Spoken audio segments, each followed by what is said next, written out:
Hey everybody, it's GoblinX and welcome back to more Magic Arena. Today we have another Chromatic Cube draft, and we have a relatively weak pack one here, I think. We have some solid, expensive multicolored cards, but you can expect those in pretty much every pack. Stuff like Beldros Witherbloom, Enter the God Eternals. And then we have a big old The Great Henge, which I think might be the best card in the pack. We do want a lot of power on the board to get this out, but if we do get it out, we get to start drawing cards whenever a non-token creature enters the battlefield under our control, and we gain 2 life every turn and get 2 mana off of this. So again, pretty hard to cast, but if this hits the board, it is a fantastic value engine that gains us life, gives us mana, does a lot of stuff for us. I think I'm going to take the Great Henge here. Beldros Witherbloom is a powerful card, but the big splashy multicolored stuff is pretty replaceable in the cube. There's just so much of it. And other than the Great Henge, I think that Enter the God Eternals is a little bit close, because it is a very good piece of removal, really good piece of interaction there. That does quite a bit of work. 4/4 creature, you gain some life and deal 4 damage, so it does get you back into the game quite well, giving you a blocker and dealing with one of their threats. But I'm going to try out the Great Henge here, see if we can't draw a bunch of cards, gain a bunch of life, do all the good stuff Great Henge lets you do. So we could take High Sentinels of Erishin here for the green-white +1/+1 counters deck. The Great Henge does put +1/+1 counters on your non-token creatures as well as draw those cards. We could take a Field of the Dead, which is quite good in this cube. There are just so many non-basic lands that it's pretty easy to get this active in 3-color plus decks. And obviously just a land that works also as a win condition is absurd. Yeah, I might scoop up a Field of the Dead here, but there are definitely ways we could go here. We could go for green-white +1/+1 counters. We could go for green-red monsters, grab this Atali, which could be fun to play around with. Just a really big threat that lets us cast cards from each player's library for free, which, again, in this format with the amount of gigantic multicolor splashy cards, could quite often hit something really cool. There's also Fauna Shaman if I want to stay in mono green, and Fauna Shaman's one of my favorite creatures ever. It's just a really fun effect if you have a creature-heavy deck to be able to grab whatever utility creatures you need the time you need them. But yeah, I'm slamming a Field of the Dead here, I think. Can't really go wrong with Field of the Dead in this cube, I believe. So we do have some nice, cheap red removal spells. Abrade, dealing 3 to a creature or destroying an artifact, and Lightning Bolt, dealing 3 to anything for only 1. We have Ashaya, which does work pretty well with the Great Henge. A decently sized creature, and will make the Great Henge a lot cheaper. Works decently well with Field of the Dead. I think, I'm not exactly sure, all of your non-token creatures become forest lands in addition to their other types. So they will be lands, and they'll have different names. So I think technically it does work with Field of the Dead, to where Ashaya is going to be a land with a different name towards the 7 or more that you need for Field of the Dead. So that could be interesting. Maybe get an early Field of the Dead trigger out of Ashaya. Yeah, I'll take Ashaya here. Just sticks to the green that we're going for right now. But I think Lightning Bolt and Abrade are both great options. And maybe a Quandrix Cultivator for multicolored ramp there. Now we have Dryad Greenseeker, which is great in a deck with a lot of lands, which we would look to be in a Field of the Dead deck. There's also Thriving Bluff, which will work great in there if we do have any red mana in this deck. Just a good non-basic land to have, red and whatever we need the second color to be, which will probably be green right now. Karuga's always been too slow to actually run as a companion for me. It just has not panned out well.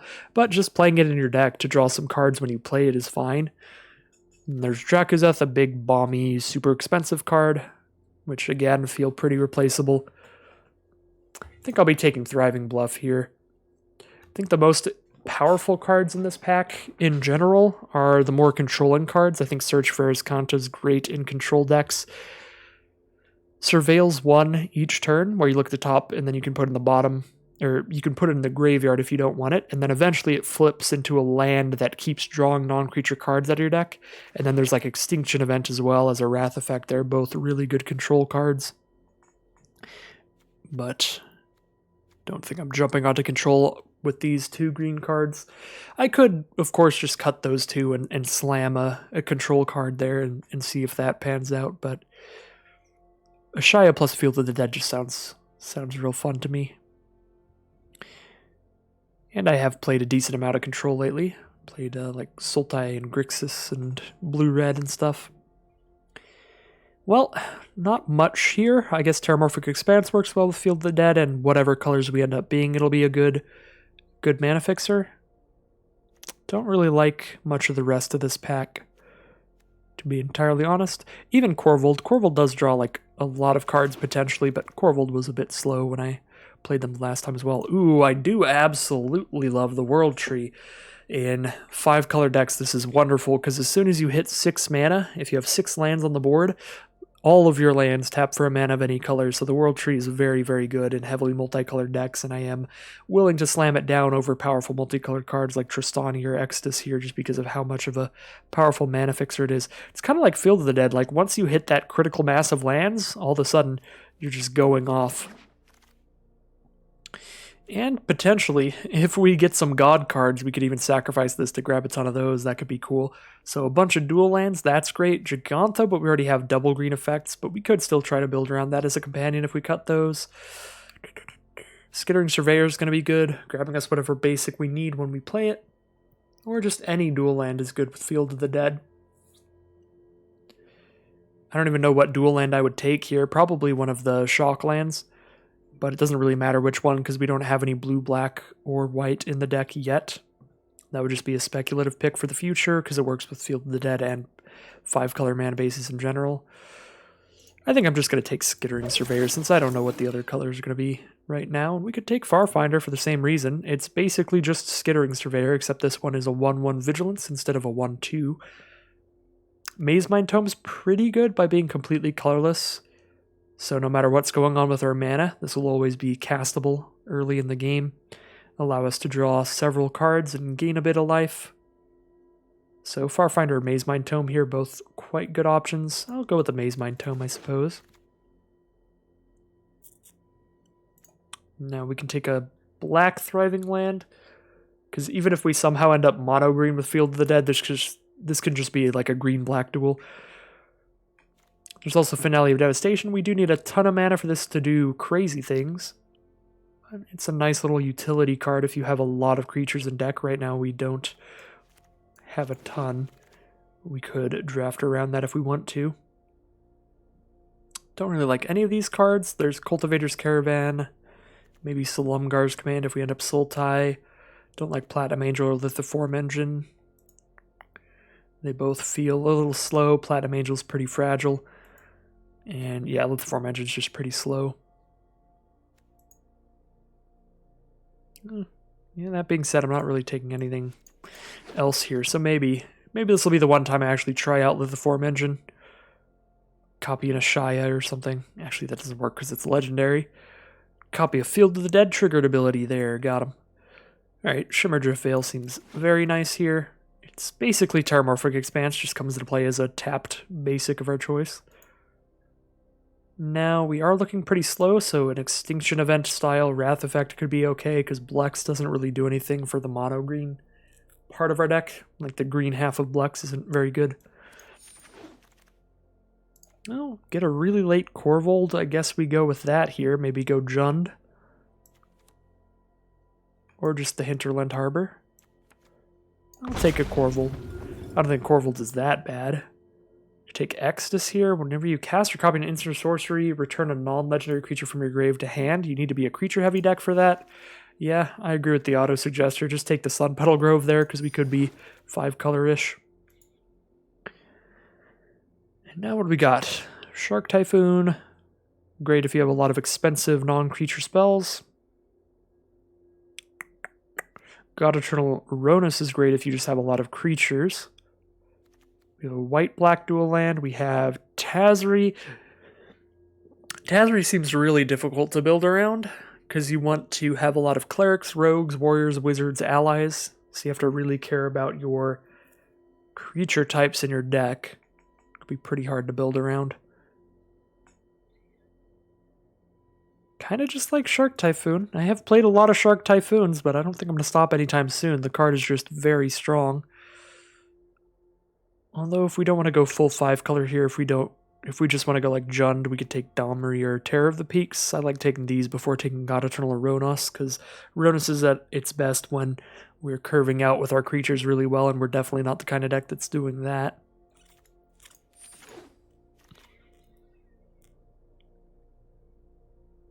Green-black duel, green-blue duel, Thriving Isle. I think the Thriving lands are probably a bit better than even the Pathways if you're in 5-color, just because they're exactly the color you need at the current time that you play them. So I'm going to take the Thriving Isle. Again, Kogla, a nice big card, but they're definitely more replaceable than the really good lands, especially when we have Field of the Dead here. So I'm going to draft a deck to where I might even be able to not have to cut anything at the end, because I've just drafted so many lands. That's always a fun time when you just draft so many lands you don't even have to cut cards. Here I'm going to take Tibalt, because Tibalt, sure, all of the big explosive 7-mana plus cards are pretty replaceable in that there are a ton of them, but Tibalt is really, really good. Draw a card out of each player's library with the +2, the -3, you exile their best artifact or creature, and of course you can cast it with Tibalt's emblem. Yeah, Tibalt's just bonkers. And now we take a Niv-Mizzet Reborn. We don't have any dual-colored cards to go with it. I'm actually going to take Solemn Simulacrum over Niv-Mizzet here. A 5-mana 6/6 flyer that's really hard to cast isn't that exciting. Niv-Mizzet is quite good when you can draw 1 or 2 cards off of it every time. We can't really do that unless we do a ton of work here, so I'm just going to take Solemn. Solemn is just going to make our deck so much more consistent in any hand where we have it, grabbing exactly the color we need, drawing a card when we chump block with it, and so on. Solemn Simulacrum is just always great. Definitely like the Path to the World tree here. 2 mana, grab whatever basic we need, and then late in the game, a miniature ultimatum effect off of that 7 mana sacrifice ability. The Triump's good too, as is Eldest Reborn. There's some powerful cards in here, but gonna keep taking great mana fixing highly. And yeah, no big explosive effects in this pack, so I'll take the Triumph. There is Karn's Temporal Sundering, but we don't have a lot of legendary cards. We're not likely to have a ton of permanents on the board very often for resolving legendary sorceries. So a Triumph it is. And Nico Bolas it is out of here. That is, again, that might be a little bit better than Tibalt, but both are really, really powerful, like 7-mana planeswalkers that just take over the game. We do have great dual lands in here again, but we are taking plenty of them, taking them quite highly to where we can lose out on one now to take a Nico Bolas. Now, I guess we could take Heraldic Banner just to ramp up into the big 7-mana stuff. I don't have a lot of Enter the Battlefield effects for Yarok, but we do have Field of the Dead for Yarok, so we could be Field of the Dead Yarok if we try hard enough. Plus, it works with Solemn Simulacrum and stuff. Works with Skittering Surveyor. We do have some combos with Yarok. Can try that out.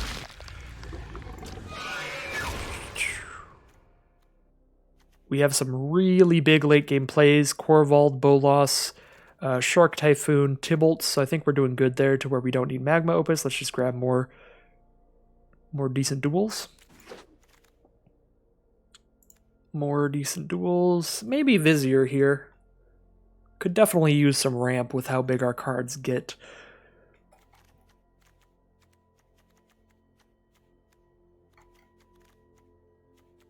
Yeah, we could use some ramp, and the duels are going pretty late in this draft pod.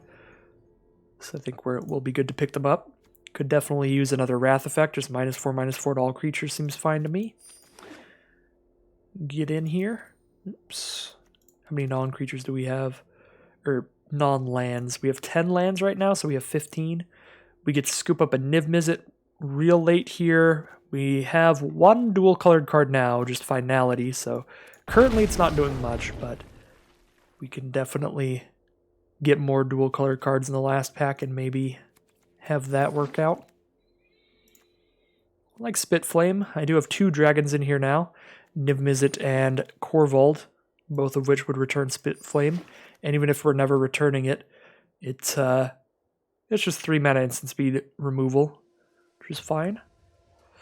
Alright, so now that I have a Niv-Mizzet, and I have taken lands really highly to where we have 10 lands here, I am going to prioritize the dual colored cards that work well with Niv-Mizzet. So like here I'll take a Hostage Taker.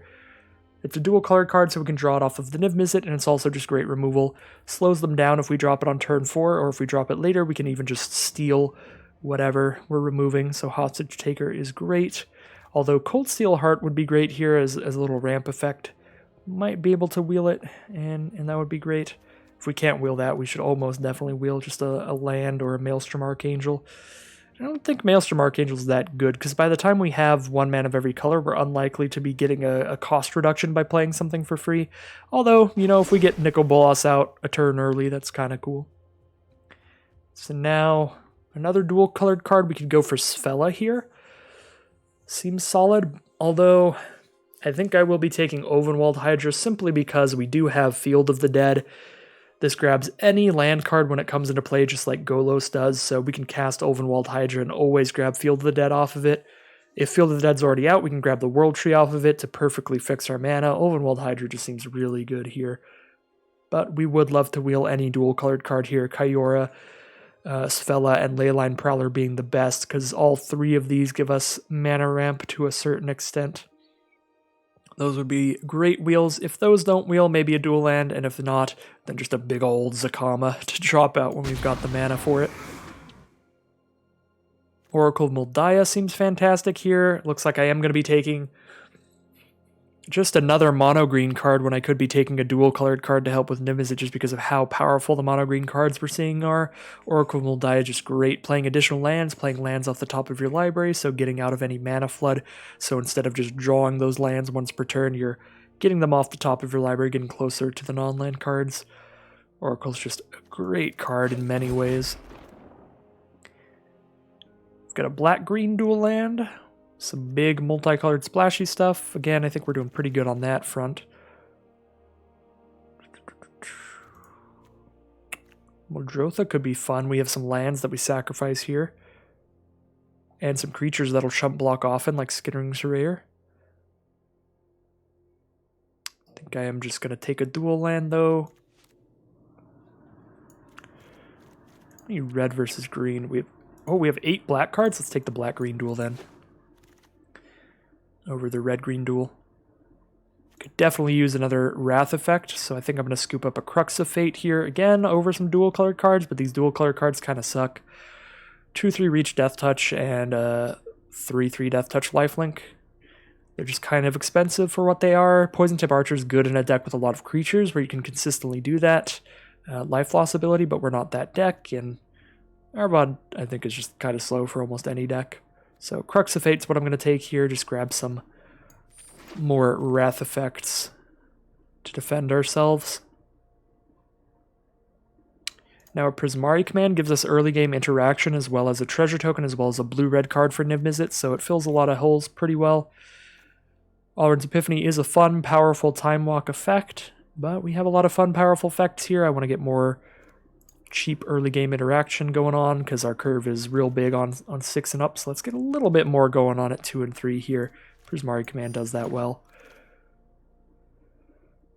Alright, some dual colored cards here for Niv-Mizzet. Could take a Pelucranos or an Aetherios, probably Pelucranos a little better since we can fight some stuff off with that, interact with our opponent a little bit. Don't love the Dragon's Guard Elite or Chainer's Edict that much here, but Chainer's Edict could be okay, slowing down more aggressive decks. It's a lot cheaper than the rest of what we got going on. I'll just take Pelucranos. Fires of Invention!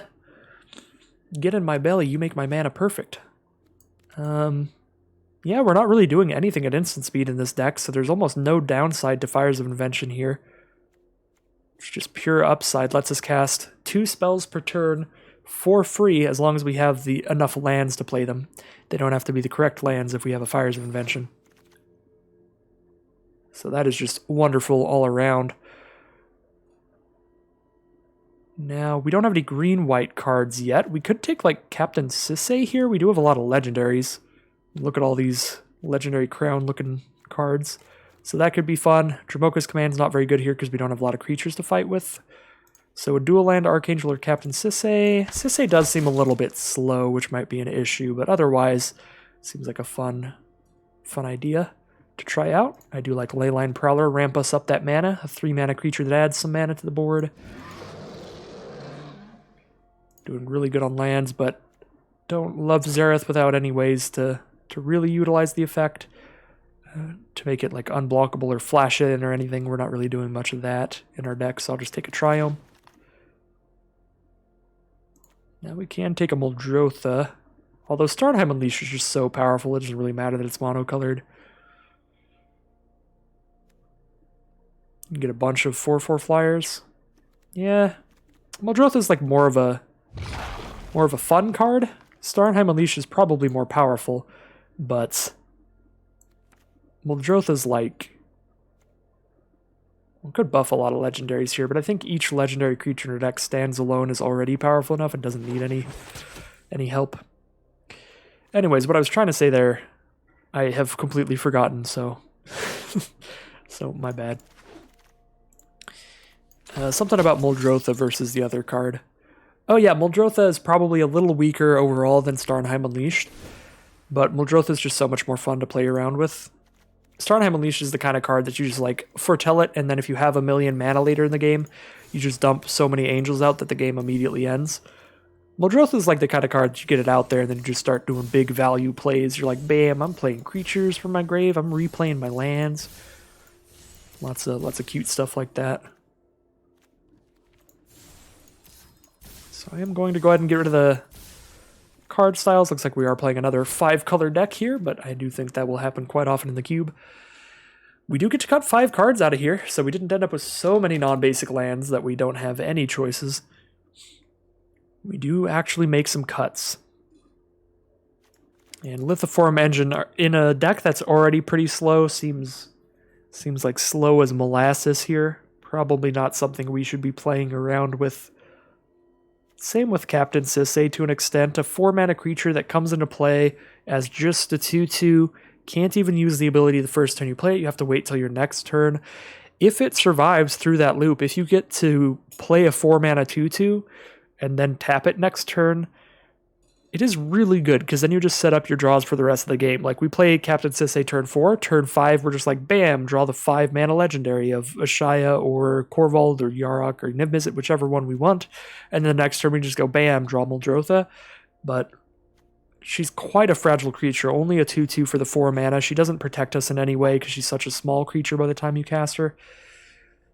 And I still don't like her that much. And that way I don't feel so bad if I cut more legendaries out of the deck, which could definitely be a thing that we want to do here. So how many enter the battlefield effects do we have for Yarok? 1. Valky does have an enter the battlefield effect, but we're casting Tibalt most of the time. We should be. So for Yarok, if a permanent, so any permanent, so Path to the World Tree doubles.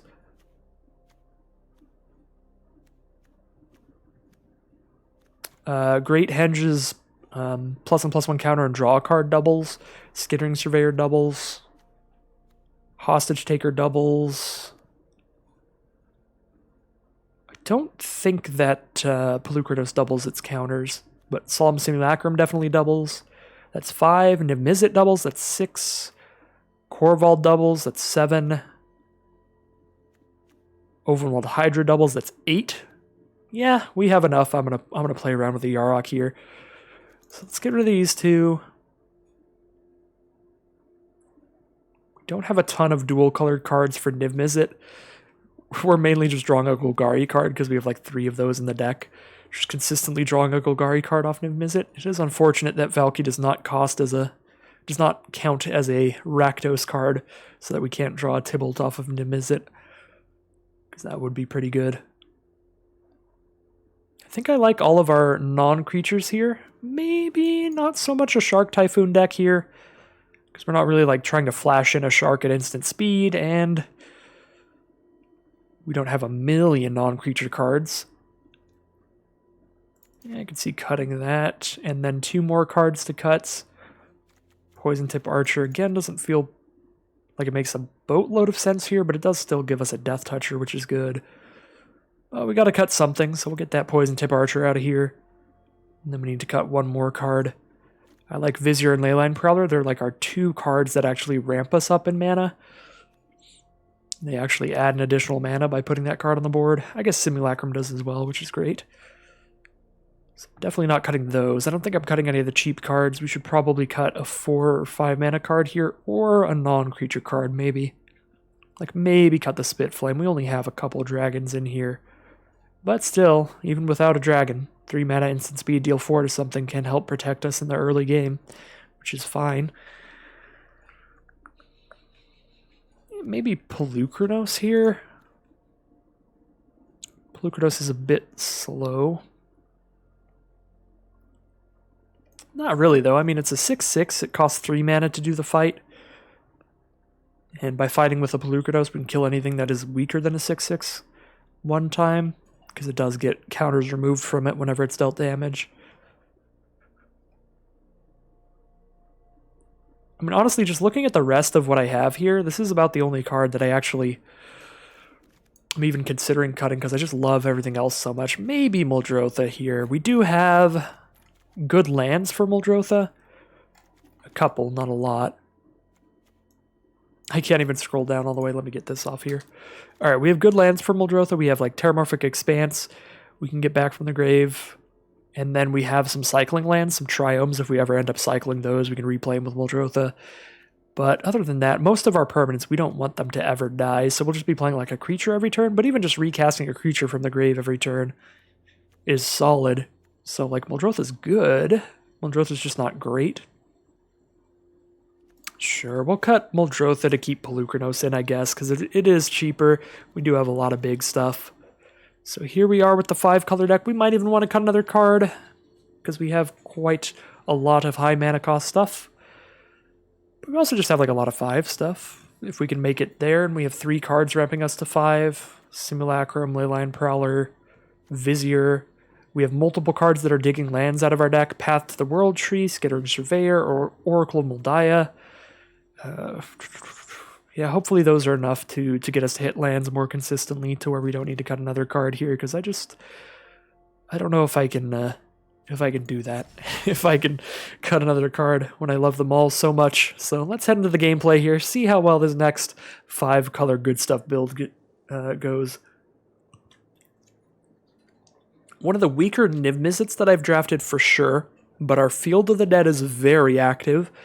Our Nicol Bolas is great as always. Got a good chunk of creatures, some Wrath effects. We've got a lot of stuff that we're just putting on the board, cluttering it up to survive till we get to those big late game plays. And those late game plays are very powerful, stuff like Tybalt and Bolas. So I think this is a real good deck here. In the worlds where we do hit our correct mana. That is the biggest fear in the deck. I'm going to keep this. Opponent's on the play, so we do get a draw step extra to make it to our 3rd mana, and that's really all we need to do. We just need to make it to our 3rd mana by turn 3, so we have 3 draw steps to do that. If we don't, we can always just cast a Valky, so we're doing something here. I do have a lot of stuff going on late game, so I probably have to just cast Valky. Try to slow this deck down because they started with just red and white, so they could be like a red-white aggro. Oh no, they have Nexus of Fate, Bolas, Spark Double, Brash Taunter. They are definitely a slower deck. We'll get rid of that Bolas, then they can't do anything till turn 5. They just drop a Brash Taunter out. Spark Double can't do anything by itself. Yeah, get rid of the Bolas. They don't have any way to get rid of the Valky. So that seems very solid. So they are 4 colors here. They are 5 colors because Bolas does require black mana. They just don't have any black mana in hand. Alright, a Triome here, so we will have our 3rd mana eventually. Not quite yet. I guess they don't have any blue mana in hand. Yeah, their mana is looking real rough there. They need a blue source to play that stuff. They have their own Valky here. Yeah, not much I can do about it. We'll probably just Prismari command it next turn. Get our card back by doing that. Although it could also just attack with our own Valky, because if the Valky's trade, that's okay. We know what their whole hand is. We know they don't have a blue source. So they're probably just playing Brash Taunter next turn, although if they do top deck a blue source, that would lead into an immediate bow loss. They choose the Leyline Prowler, so they probably really want to use that for mana, so we get a free attack in with Valky, and then we'll just Prismari command it if they don't take the trade. Although ideally they will.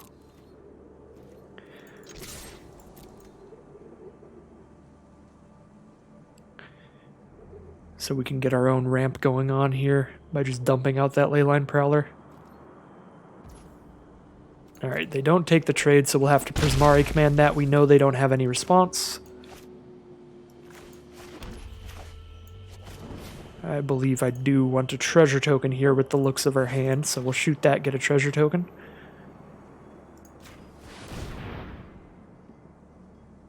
This treasure token makes sure that we can cast Korvold next turn, and if we hit a land, Ovenwald Hydra, which will be really good, because if we get Ovenwald Hydra out, we grab that Field of the Dead. And then we're one land away from that going off. So there's the Brash Taunter. The annoying indestructible blocker. So we are definitely trying to not put out very high power creatures here until we can finality and just kill that thing by giving it -4/-4. So we're 1 mana away from the finality, so I guess we just Skittering Surveyor to make sure we hit that land we need.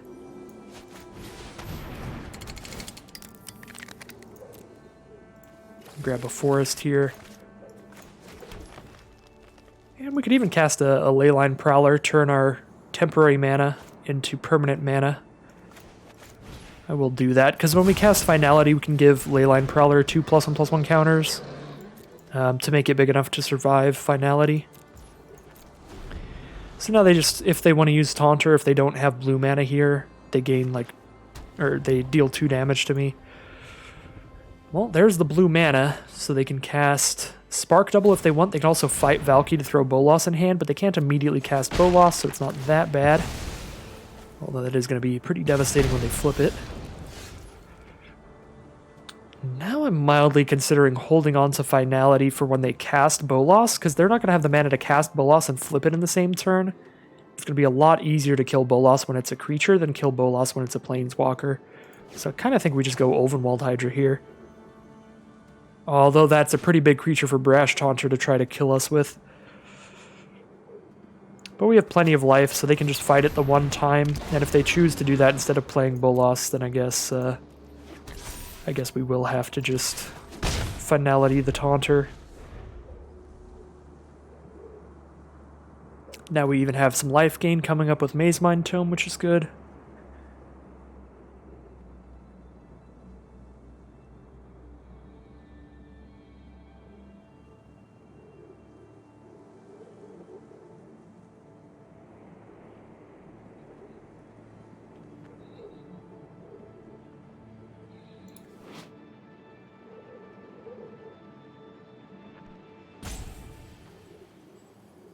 Really like the artwork on this Taunter.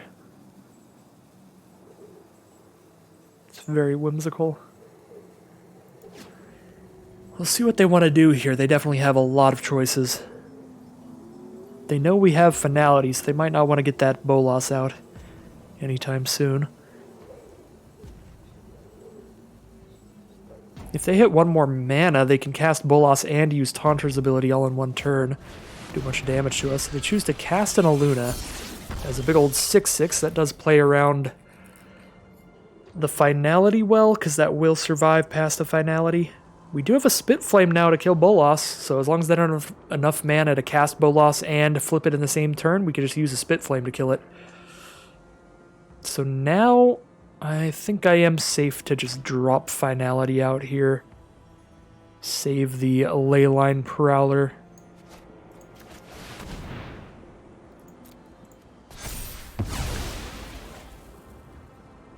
Will I trade with Iluna with Ovenwald Hydra? Am I willing to do that?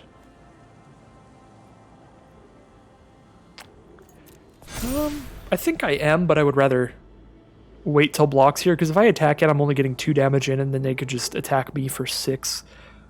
Which is very, very bad. Especially if they draw another blue source to where they can Nexus of Fate to take an extra turn after this one, then they can deal 12 to me with Iluna.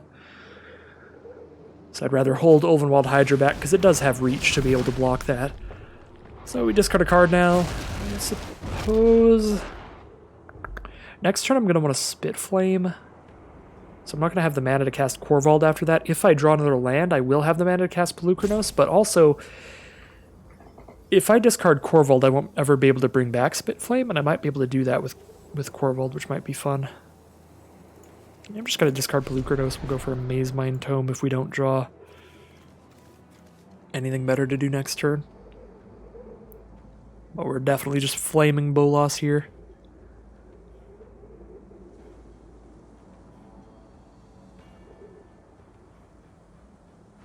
I suppose with Leyline Prowler tapping, we would have the mana to do the Pelucranos and Spit Flame, regardless of draws.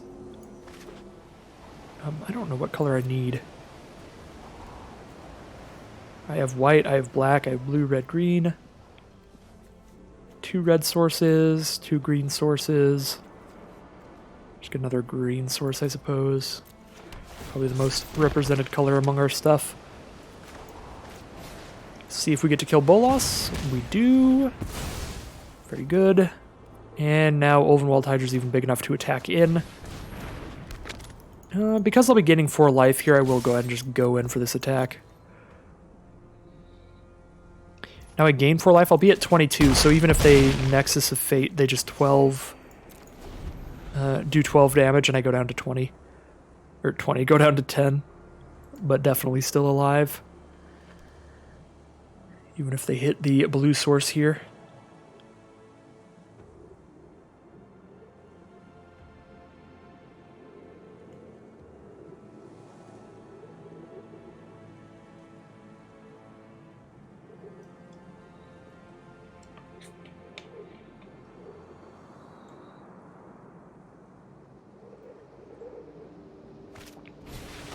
Spark Double on Iluna gives them a lot of blockers here.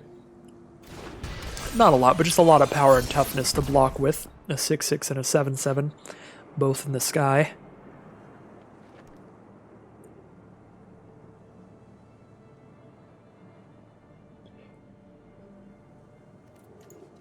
Don't have enough cards to escape Pelucranos yet. We need one more card in our graveyard to do that. Well, we're very close. Sorry, dropped my phone there. Just by scooching, adjusting myself. Another land is great. Then we get another zombie to sacrifice to Corvold here. Draw a card, see what we hit. We can even pick up the Spit Flame, which I will do.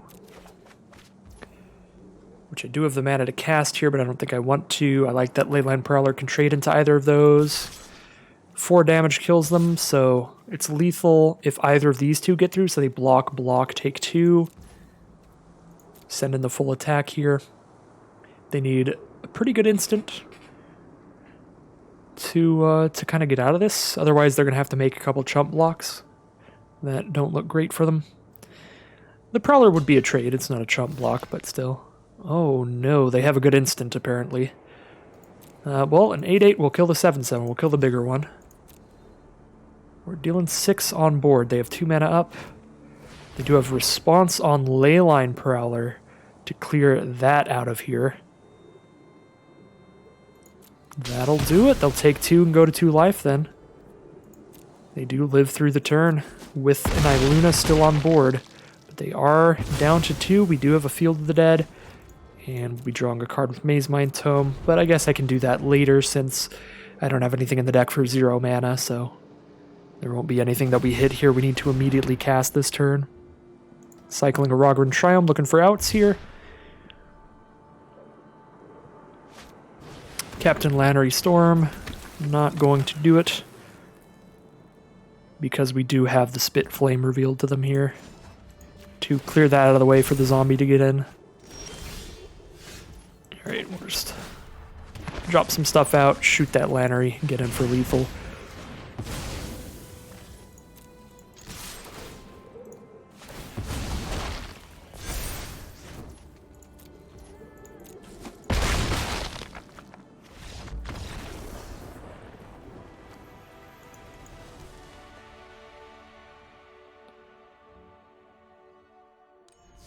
All right, 1-0 to start things off. See if we can't keep it up as we head into round 2 here. I'm not gonna lie, I'm pretty satisfied to be back on the 5-color decks. I just think they're always just really good and pretty fun in this cube.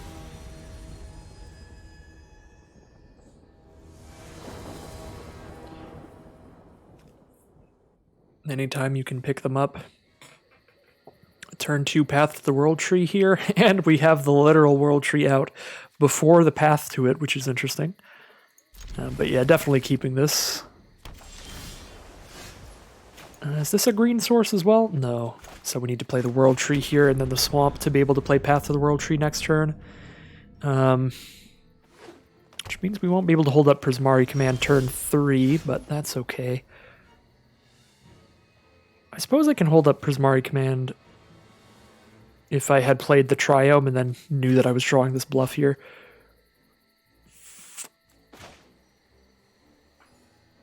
Yeah, let's just play the path. So we have green, black, blue, red, white. We have literally all the mana we need. But we do have a double green card coming up, so I think we're pathing for another green. And then Thriving Bluff can fill whatever hole in mana we need there.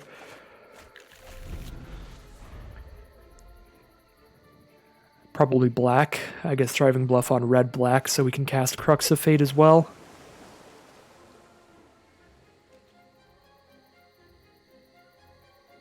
We're going to be a little ways off from this this Prismari command. Nothing to play turn 3. Let's play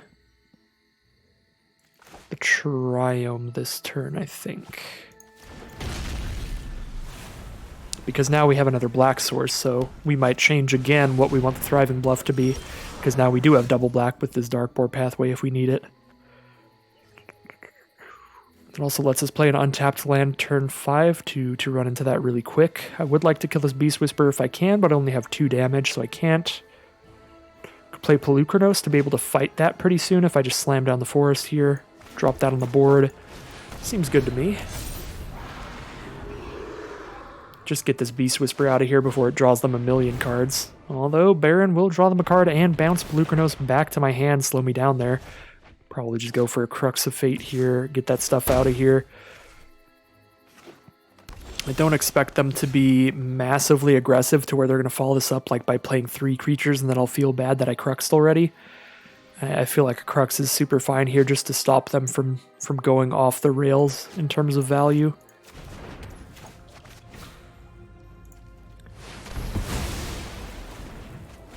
Especially when we have a Bolas coming up relatively soon. Alright, 5/6, grabbing a land. And a Champion of Wits in the grave now. They can eternalize a 4/4 out. It's just like a green-blue value deck here. We don't have Ovenwald Hydra mana, unfortunately, but we do have Yarok mana. We could just drop that out here. Seems pretty good. I think I like that a little better than Polukranos, although Polukranos can block Cavalier without dying and kill it.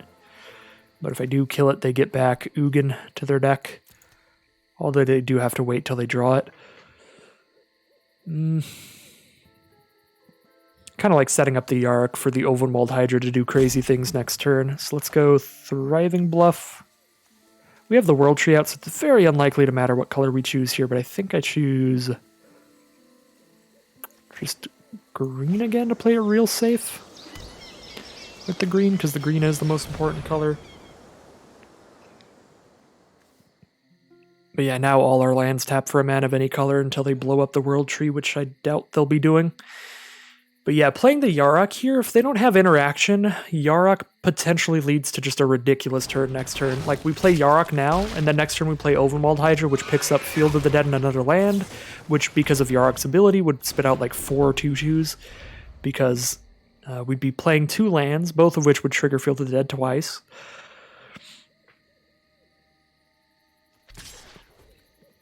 So we'll see. Definitely not taking the trade here because of what I just mentioned there. And if I get it off with just 2 2s, we can choose to avoid killing the Cavalier as long as possible. Yeah, Nexus of Fate is fine here. They get another 5 in, but as long as they don't have a pump spell, I will survive the turn. And if I survive the turn, again, I'll have a million 2/2 zombies to jump with. Callous Dismissal's pretty devastating. The green-blue tempo deck doing a lot of work here. It is quite good against just tap-out sort of decks like this one. Because every bounce spell they have is kind of just like another Time Walk. Because they've just counteracted my whole turn.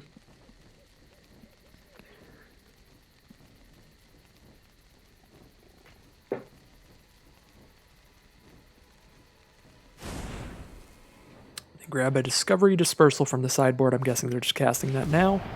Yep, Surveil 2 and draw a card here.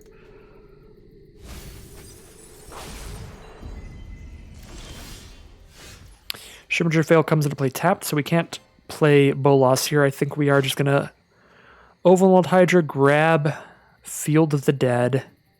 Field of the Dead gives us a zombie, then we play our land for turn, which is Shimmer Fail, which gives us another zombie. We got a lot of chump blockers that way.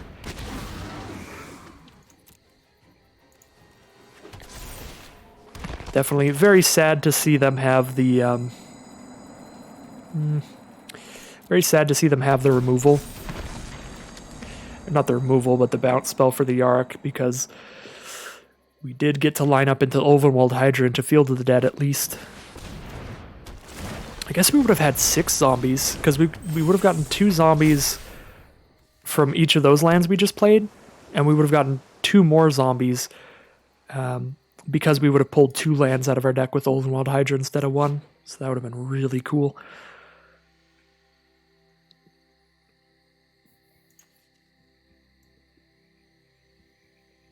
I think I'm just going to chump block that Cavalier all day if it comes in.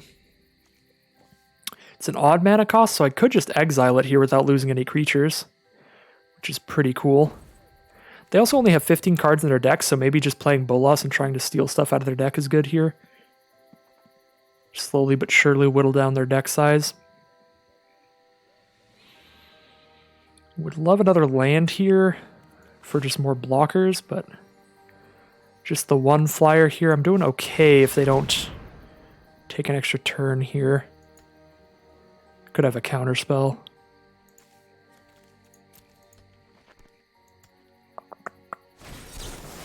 Yeah, that'll do it. Playing against just blue-green annoyance here. Bounces and counters.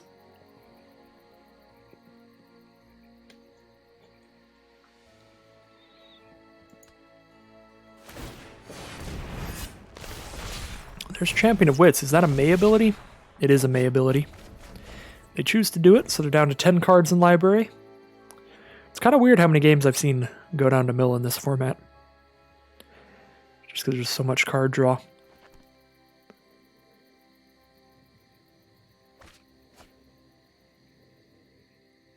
Oh yeah, we do have Overwhelmed Hydra is Reach, so we can block that Fae until they get rid of that. Drawing a card off the Great Henge. Drawing cards off the Cavalier. They're down to 6 cards in library now. They have 2 Cavaliers out, which are both odd mana costs, so Extinction Event looks really good now. So we can Extinction Event, we'll still have 4 mana up, so we can cast a Solemn Simulacrum and get more zombies.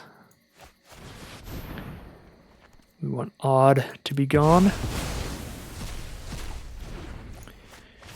Get some more zombies here.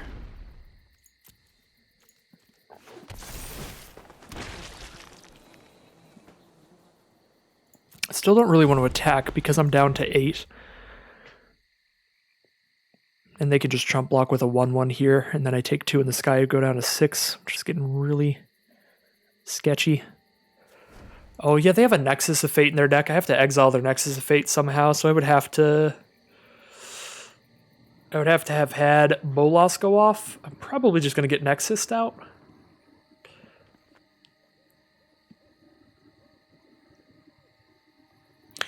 So it's coming down to mill, but coming down to mill in a different way, where it's basically the equivalent of if they had played a Jace or Thassa's Oracle here, where they just win instead of losing to mill. But instead it's Nexus of Fate, where they just take infinite turns because they've milled their deck down.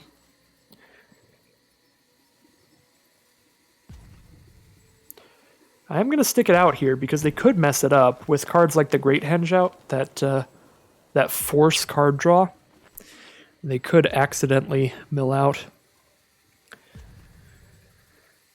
So we'll stick around and see what happens if they start doing the Nexus thing.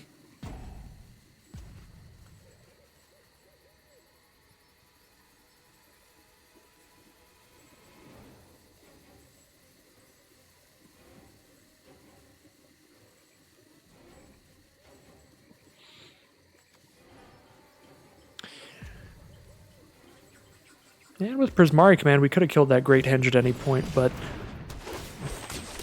kind of like where it's brought us to, where they might accidentally mill out. They probably won't, but we'll see. I have my fingies crossed. I think I've also been tapping out pretty much every turn. So just haven't had the extra mana for that. Rishkar, sure. Draws another card.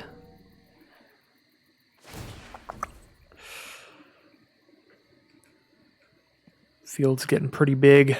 Big enough that infinite turns will definitely get them there. Well, will likely get them there. They just have to find a way to get rid of Oldenwald Hydra.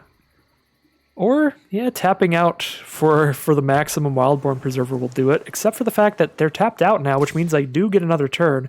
If I get another turn, I can kill that Wildborn Preserver if I find a way to do so. So I can force them to draw 2, discard 2 with Prismari Command, so we might get them to a position where they mess up in that way also. 9, 10, 11, 12, 13, 14, 15. We could also have them just kill the Hydra, and then we'll kill the Preserver, but I don't think I want to do that. The Hydra is really important as a reach blocker.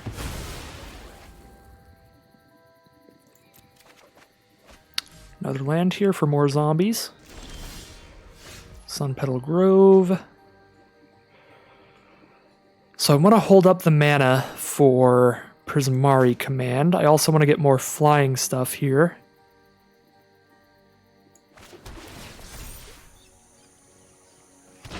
So 1, 2, 3, 4, 5, 6, 7, 8, 9, 10. We have enough to spend 5 for this. And then we're holding enough up for Prismari Command still. I think I sack a zombie still because I like having a lot of mana, but maybe this is the point where we're good to just sack a forest. Yeah, I'll sack a forest. Keep a bunch of 2/2s. Spit Flame. Interesting, but I don't think it's great here. I think I just have to hold up Prismari Command. Pass the turn. 4 cards in library for them.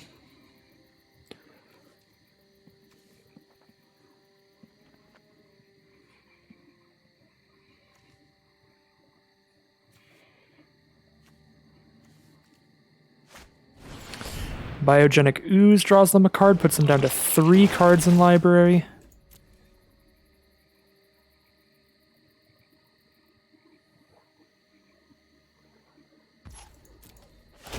If we force them to draw 2, discard 2 when they have Nexus in hand, they can just discard Nexus and that'll shuffle it back into their library, right?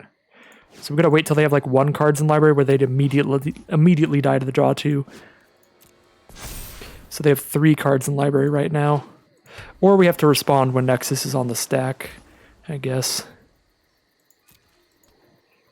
Something like that.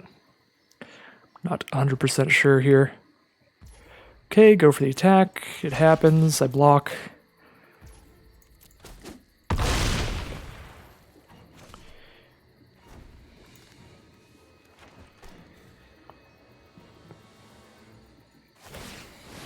They make another ooze.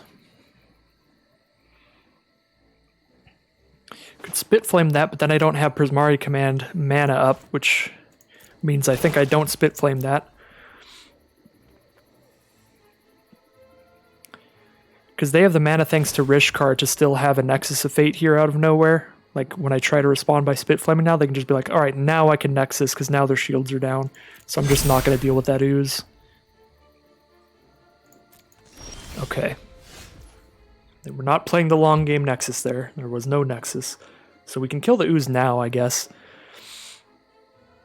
But it has accomplished quite a bit, because it did get the +1/+1 counters out there. Play a tapped land to get more zombies. play a Spit Flame on the Biogenic Ooze and hold a Prismari command. Maybe the Spit Flame even gets countered, hopefully. That would be lovely if it does.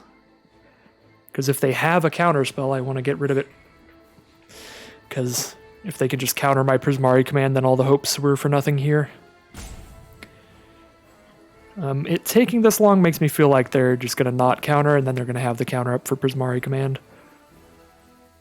But we will see.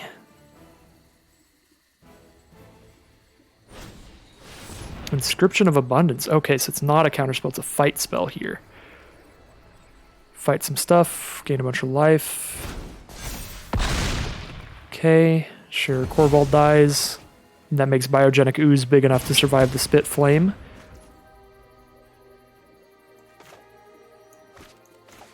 Okay, I don't have enough mana to play anything else and hold up Prismari command. But I would really like to, because now I'm starting to worry they have lethal even without doing any Nexus loops. They have 2 cards left in library. We need them to draw 1 more card.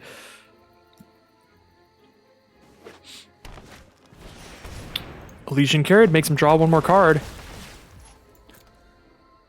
So now if I Prismari command them and they don't have a counterspell, their library has 0 cards in it. But if they Nexus of Fate in response to my Prismari command, Nexus of Fate shuffles back in, and then they have 2 cards. They draw the Nexus of Fate. They draw the Nexus of Fate, and then in their untap step, in their upkeep, before they draw a card, they can recast Nexus of Fate. So I can't cast Prismari command right now because they could respond with Nexus of Fate.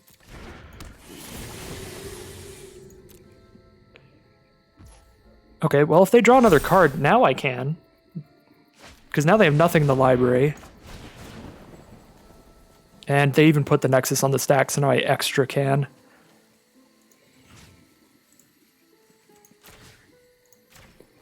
So have them draw 2 cards. Oh my god, okay. Alright. I really was not expecting to win that one. I thought for sure they were going to have a counterspell up, since they drew basically their whole deck. Oh, that was the skin of our teeth there. I don't think we should have won that one.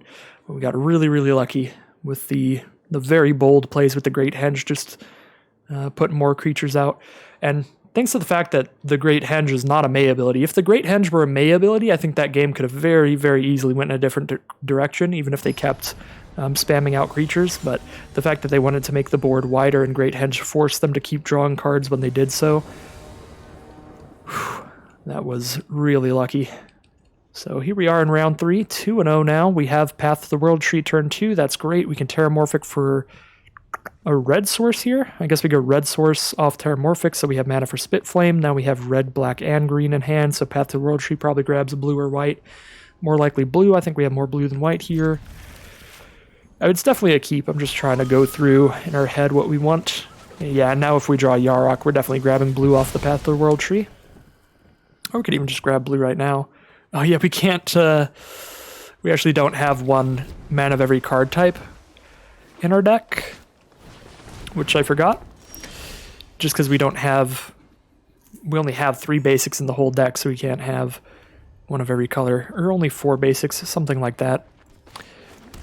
So we don't have a red source in there, or a white source.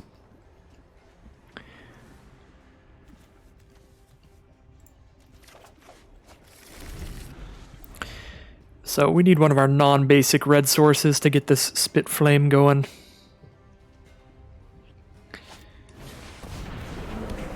But we do get the Yarok mana at least. Opponent starts with a turn 2 Euro, which is quite good. Mind Stone into Euro there. Get that extra land. Or Uro. However way you say it. Skittering Surveyor not awesome here, because we know what lands we have coming up, and they're not the colors that we're exactly looking for. I think we just play our Vizier to ramp up here. Maybe get Yarok out next turn. Could get the Skittering Surveyor double up, but then we're out of basics in deck if we draw like Solemn Simulacrum or something.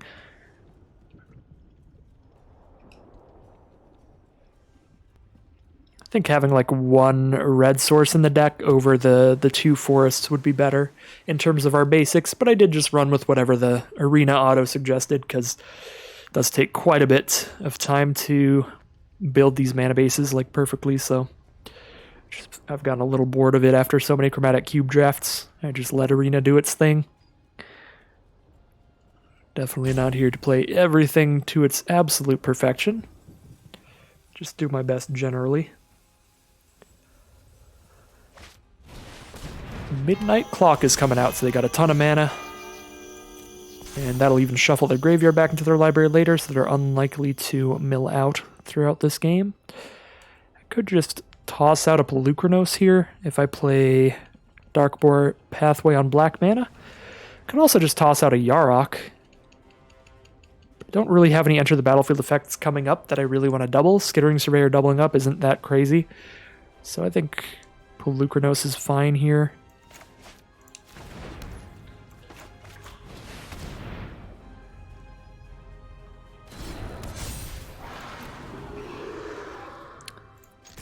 I've got no 1-mana cards, so I might as well send in the Vizier. If they have like a flash creature to kill it, I'd be a little sad, but that's all I could think of. That would be bad. Don't expect any haste creatures from another blue-green deck here. In Bolas's clutches, we'll take Pelucranos. That's fine. We'll die eventually to its effect of just reducing counters from it, and then we'll be able to escape it from grave. Thriving Bluff will make this our red-white land. Drop down a Yarok here, I suppose.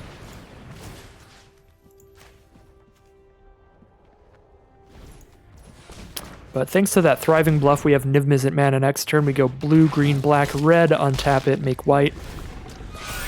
We also have Path to the World Tree mana pretty soon. They might fight Yarok here. Turn Pelucranos into a 3/3, but get Yarok off the board.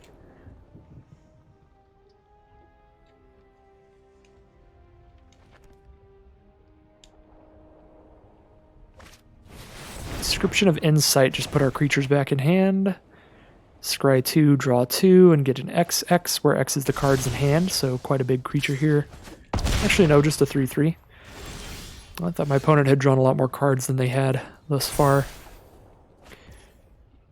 We don't actually have the mana to Niv Mizzet anymore because we can't use the Vizier here. I could do this to untap a land with Vizier, but if I do that, I get green, black, red, white. I'm still missing 1 mana. I only have 4 mana if I do the cycle effect there. Do I just replay Yarok here? Could Extinction Event on even to just get the board cleared. That also seems okay. Could play a Skittering Surveyor, pick up a land to get ready to Spit Flame. Just do some chump blocks here. And then I have Finality mana next turn. Although Finality won't clear everything, so we're probably just going to use Extinction Event next turn. Would I rather Spit Flame or just recast Vizier? Spit Flame kills the illusion. And we have a dragon coming up eventually. I think I'd rather just play the Vizier here. Because Extinction Event will be a one-sided wipe right now. It just gets rid of all the even costs, which would be Pelucranos and the token.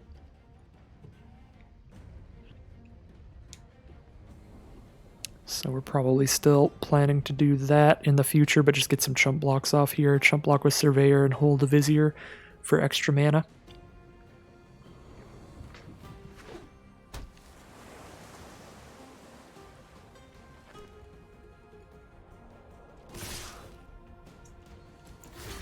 Take 3, down to 11.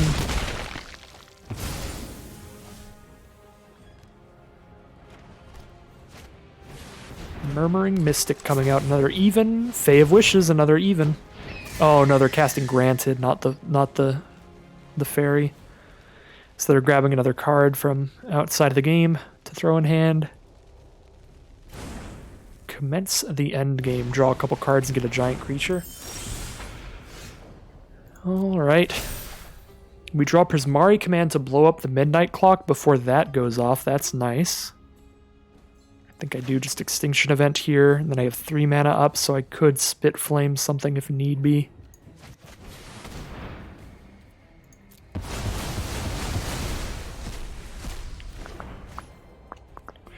Could find here, but just finding a Skittering Surveyor is not very good. I'll just hold up my Vizier to untap my red source. For Thriving Bluff. Shouldn't have let the auto tapper done it because we could have held up Prismari Command instead of Spit Flame here just in case they start dumping counters onto Midnight Clock and trying to have that go off here. We could stop that from going off. But looks like they are not trying that anyway. Secrets manifest before you. I guess the other problem is now, if I want to Prismari Command in my next turn, I don't have the mana to Prismari Command and then Niv Mizzet. Yeah, no, the auto tapper kind of hosed us pretty bad there then.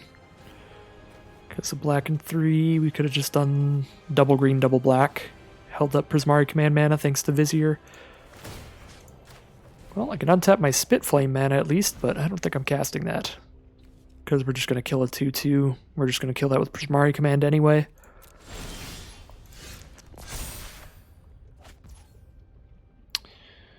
Hit Ugin for 1 here, I suppose. Yeah, destroy an artifact, deal 2 to a target. Get Midnight Clock out of here so they don't get the full reshuffle draw 7 here. But they will get the Uro from the grave. They have enough cards to escape it pretty soon.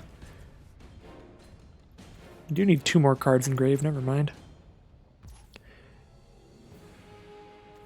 I have 4 mana if I use Vizier, but Hostage Taker only hits creatures or artifacts, so Hostage Taker doesn't hit anything good. That's our only 4 mana card.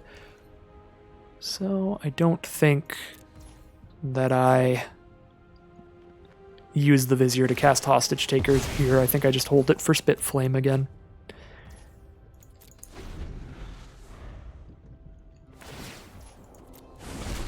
The fabric of the multiverse obeys me. And Ugin is very good. Ugin and Liliana both are very good. The planeswalkers that just spit out 2/2s that even when they die allow their opponent, allow the player to draw a card is ridiculous. Because these 2/2s just keep coming out and then they just go into their hand with Liliana. Ooh, I breathed down the wrong way there. With Liliana they get 2/2 zombies and when they die they draw a card. So both of those are really good. I don't think I'm Spit Flaming a token just yet again. Fires of Invention is the draw. Cast 2 spells per turn now, and cast with perfect mana. Sure. Let's see what we hit on Niv Mizzet, I think. Because we can't kill Ugin, we can only hostage take a little spirit token, which means that the spirit token's gone forever, but the card just goes straight in their hand. Let's get this Niv Mizzet out here. See if we hit anything. We do hit a Leyline Prowler, so we got something.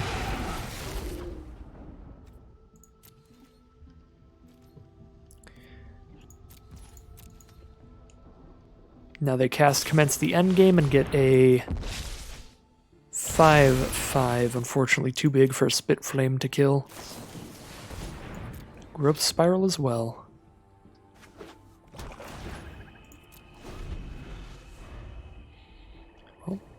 I would expect they have removal for Niv Mizzet. Oh yeah, Ugin can just kill Niv Mizzet. I can create But we still go for that card draw there.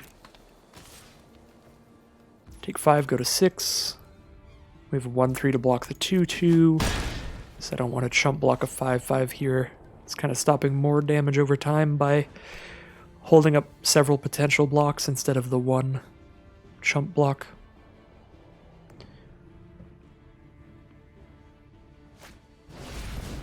There's Uro coming back from the grave.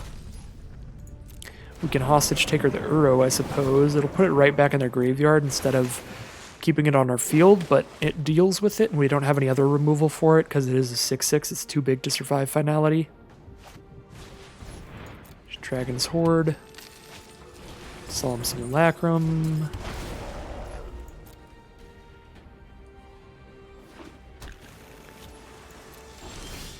Okay, we draw Maze Mind Tome. We get to cast 2 cards this turn. We can just go Hostage Taker Uro.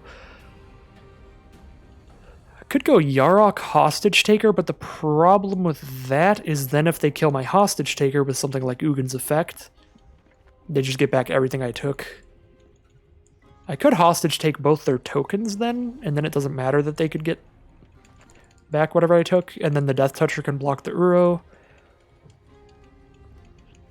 That seems kind of okay to me. Although then if they use Ugin to kill the Death Toucher being Yarok, then Uro just goes off. Keeps slapping me. But I have chump blockers. I have another Death Toucher I can play after our Yarok dies, so Yarok Hostage Taker actually does seem kind of good here.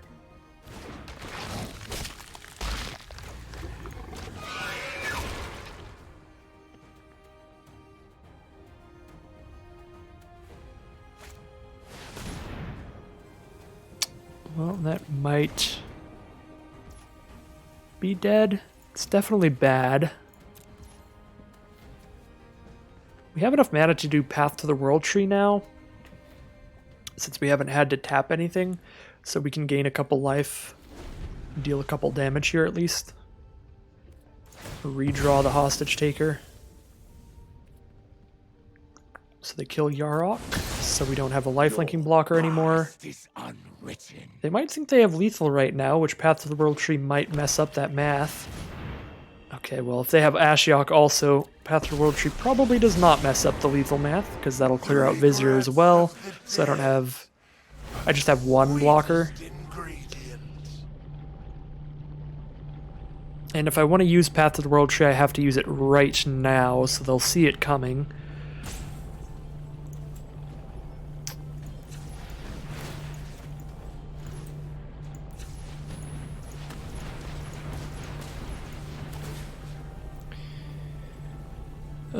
Target opponent loses 2 life. Target up to 1 creature. Deals 2 damage to up to 1 creature. I'll give him a random card or the one that's under the spirit token. I don't know if it really matters. I'll just give him the card draw straight up. Now we have a 2/2 to chump block with, and we're at 8 life, so we take 7 and go to 1. If they have not drawn removal here.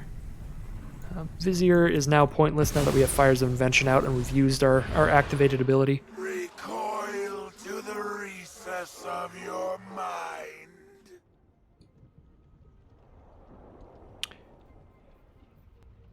Chump block Uro takes 7, go to 1. Is that how things are going? Everybody's getting a new hand. Digging for that removal. If they have a removal spell for 4 or less, they did get there. Or just a damage spell here.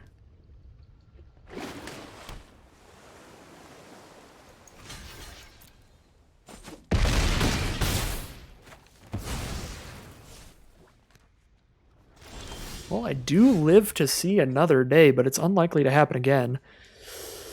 Ovenwald Hydra pulls out Field of the Dead. So that's probably my best play here. Play that, pull out the Field of the Dead, then we play a Terramorphic Expanse. 3, 4, 5. We have 5 lands with different names right now. Field of the Dead would be the 6th. Terramorphic Expanse, if we sacrifice it, we have no basics left in the deck. So Terramorphic Expanse isn't the best land to play this turn, it's just Shimmerdrift Veil. So we Ovenwald Hydra for Field of the Dead, and then we play Shimmerdrift Veil. And then we still get to play one more card this turn after that, so we could play Oracle of Moldiah after that and see what happens. Sure. They have a counterspell here.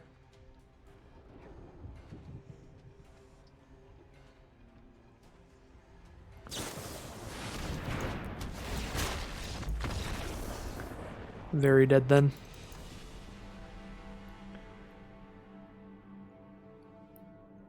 We could get incredibly lucky off of the Oracle now if we cast Oracle and we had Field of the Dead on top. If we hit Field of the Dead into one other land, then we would have Field of the Dead on the board, then we'd have 6 lands with different names. We would play one more land after that, we'd get a single 2/2 zombie. So we would just have 2 2/2 blockers against their current field, so there was not a way out of that one. Even if we got the maximum luck on our Oracle of Moldiah. Heading into round 4 now. Skittering Surveyor grabs his green sources, so I think I'm not going to Shimmer Drift for green. We also already have green on Ketria Triome. Should play these as white and black, I guess. Catch Your Triumph being red is very good. I have no idea what I'm going to play Shimmer Drift Veil on, because our mana is pretty solidified here. We've got a little bit of every color.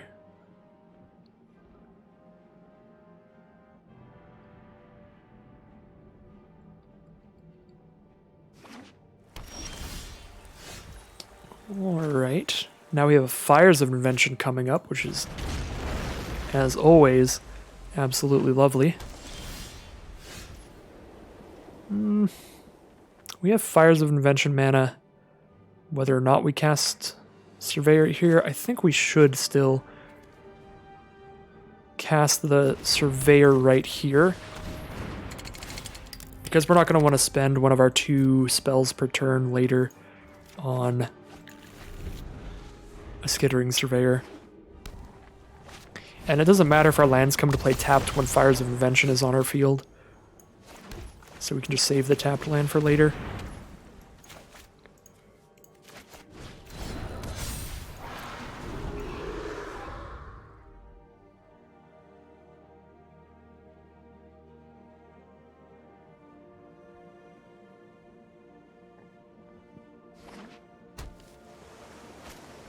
Orthoform Engine from our opponent.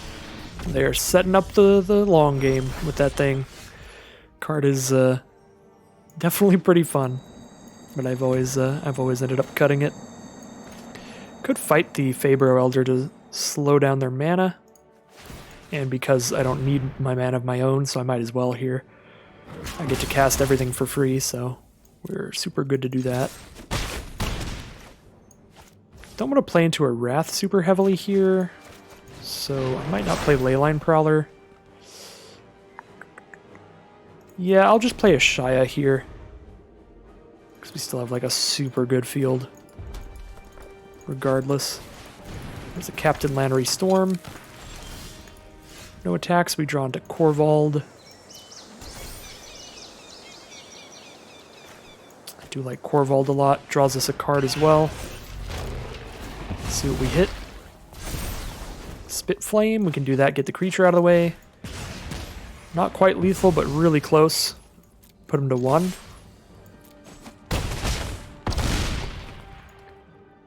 Alright.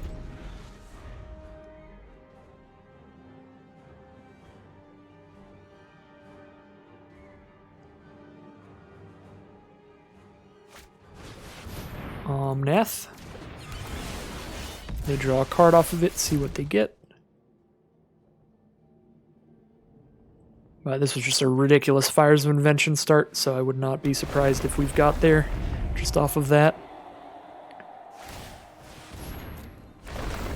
Double up Omnath's second ability to gain life and get mana here. Very smart play from our opponent with that Lithoform Engine. So now they get another blocker with the Solemn Simulacrum.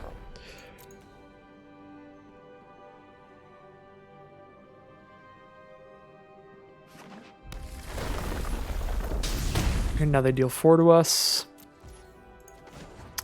Guess I'll just clear out the Omnath here.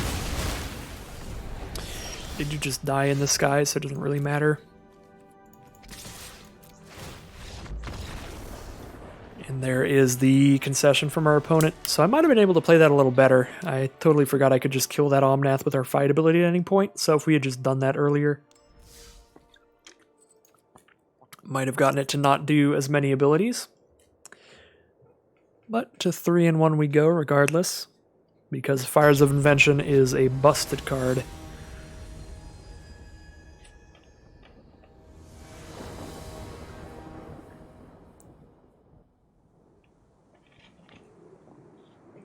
Definitely like the mana we have here. I'm going to keep this one, probably play a Triumph and then Maze Mind Tome untapped turn 2. Thanks to the Triumph, Dragon Skull Summit will come into play untapped on later turns as well.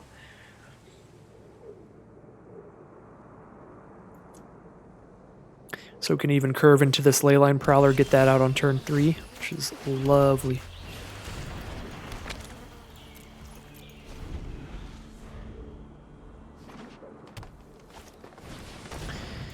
And with the current looks of my hands, I will have extra mana later after I get this Pelucranos out, so I'm going to hold off on the Maze Mind Tome and probably try to just go off with that later, especially now that I've drawn into Fires of Invention.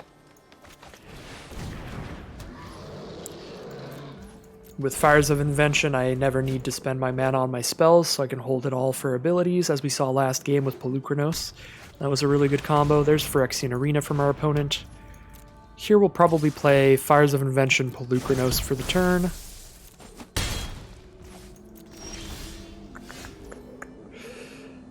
Yep. And we just do that. All our lands are going to come to play tapped.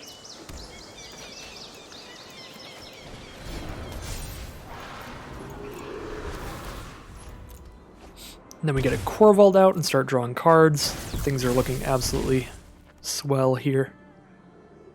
It's like an exact repeat of last game, to be honest. Pelucranos, Fires of Invention, and Corvold all coming back to team up here. Search for Blex. Opponent searching for some cards to play here.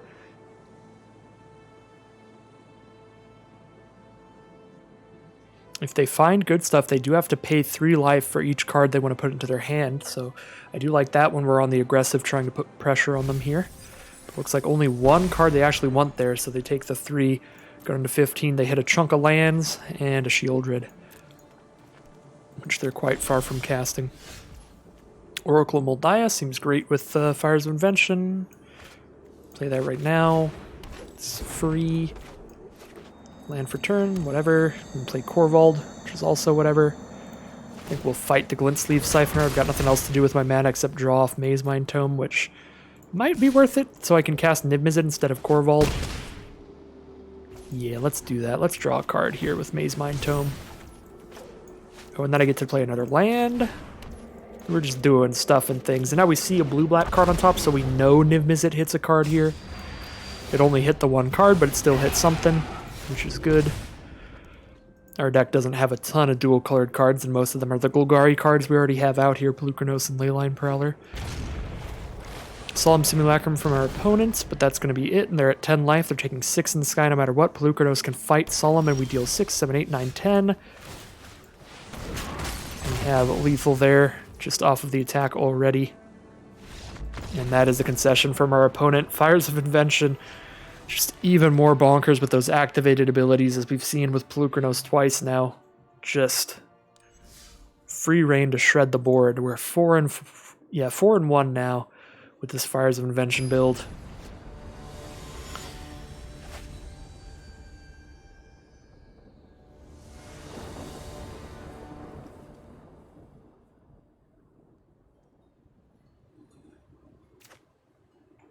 Turn 2 Path to the World Tree here. Make sure that we hit 3 mana. Not so sure about the 4th, but we do really want to hit it for Solemn.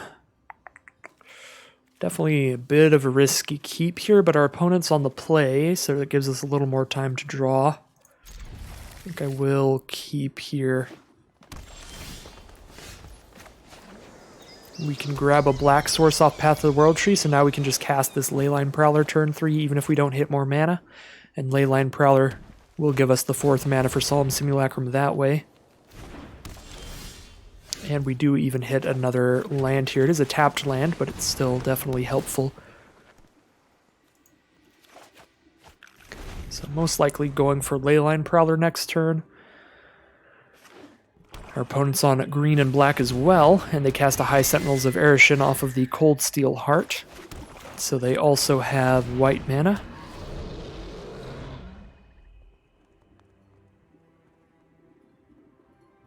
Might want to cast Pelucranos next turn, actually, because we have several lands coming up. They're just going to be tapped, so next turn we could play Pelucranos, and that makes the Great Henge a lot more castable.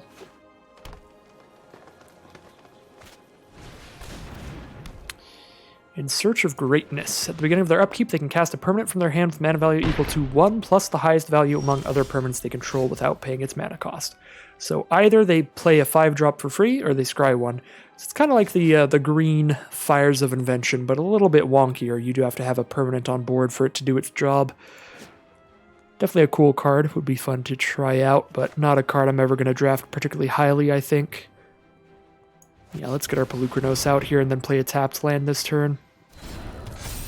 We got black, blue, red, green. I think we do want more green, so let's play a black-green duel here, because we do need double green for the Great Henge.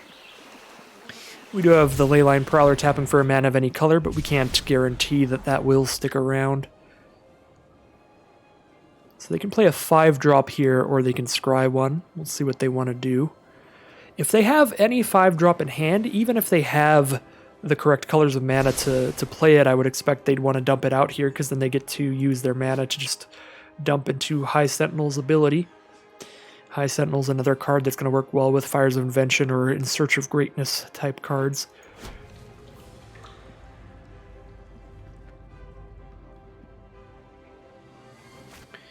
There's a Verdurous Gearhulk here, so they did have a 5-drop in hand, but they just wanted to cast it naturally, I suppose. Since they'll be getting a ton of +1/+1 counters on other stuff anyway, the Scry one does make a lot of sense there. So we do take 6, take a lot of damage, but the Great Henge is going to start going off here, gaining us 2 life a turn. Do I need to just Crux of Fate here? Maybe I should. I can gain a couple life off Leyline Prowler and fight the Gearhulk with Pelucranos. So I'm probably fine to just Great Henge here. Yeah, I'm gonna Great Henge here. Then I can cast Solemn Simulacrum off of the Great Henge plus these 2 untapped lands. So I can still get in with Leyline Prowler here to gain some life.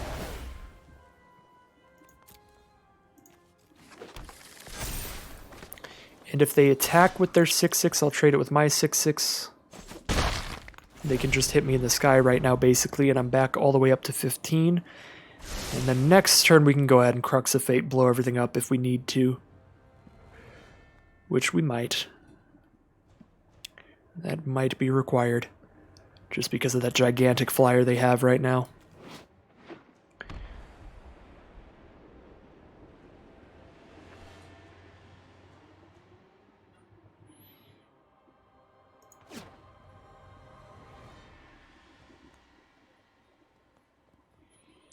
But a big reason I like tossing out the Great Henge here, gaining that life and just hoping they can't find lethal this turn, is because if we don't get the Great Henge out when we've got the 6-power Pelucranos out, we're likely to be waiting a long time for the Great Henge. We're going to have to tap out basically all our mana on a future turn to get it out if we don't have like a 6/6 out, reducing its cost by 6 mana.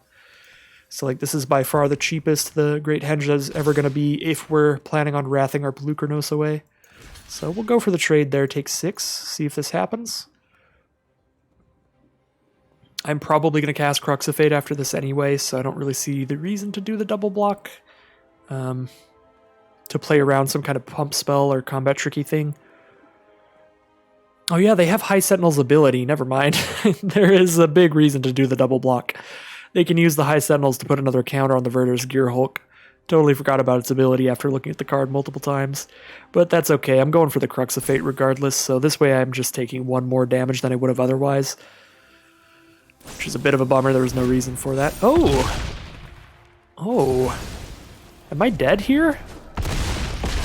Oh my god, I go to 1. Oh. Oh lord. Alright, well, that is not what I was expecting whatsoever. We're definitely going for the Crux of Fate.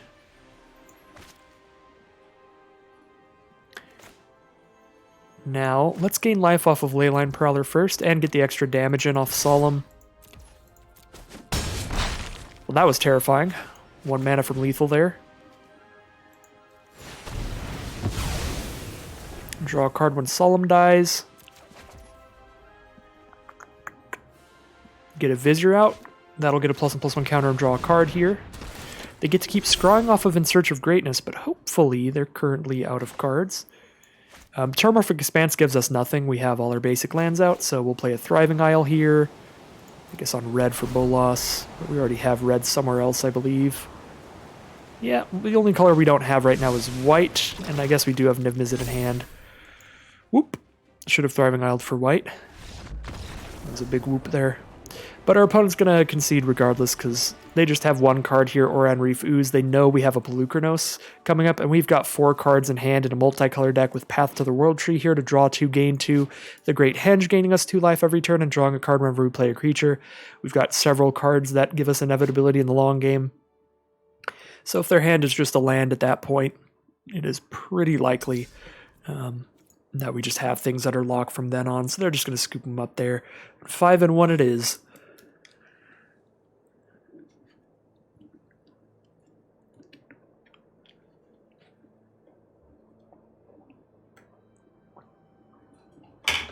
Whoop! Oh, I'm dropping all my stuff today. I'm knocking over everything. As I'm just trying to get some drinks of water. How's everybody doing today? I think I'll be uploading this video on Independence Day in the USA, if I recall correctly. This is nearing the end of my recording session. I have recorded a ton of videos today.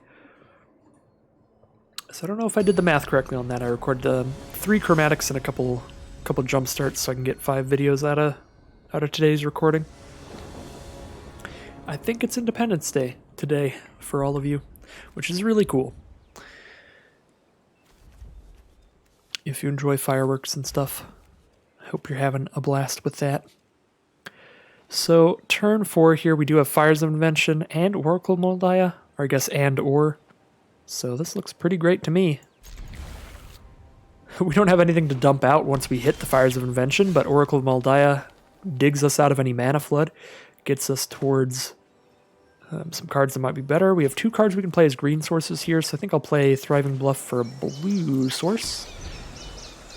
We have a white source already from Sun Petal Grove, so I might Shimmer Drift Veil on green, so I have my double green for the Great Henge, and then just play Darkbore on black. And that way, then I have red, blue, green, green, black, white. Our opponent has started off with a forest.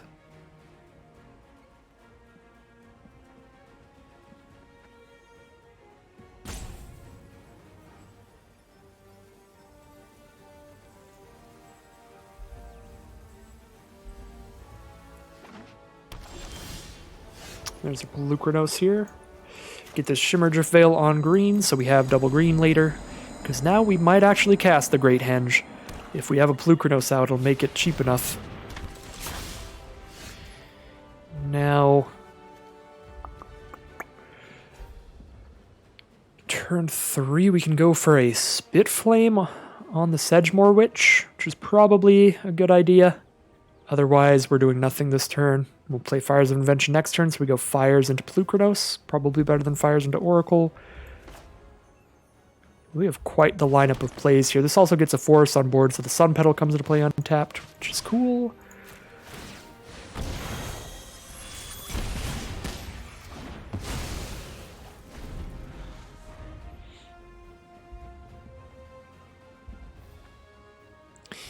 But definitely like getting rid of the Sedgemoor Witch before they get any pest tokens out of it.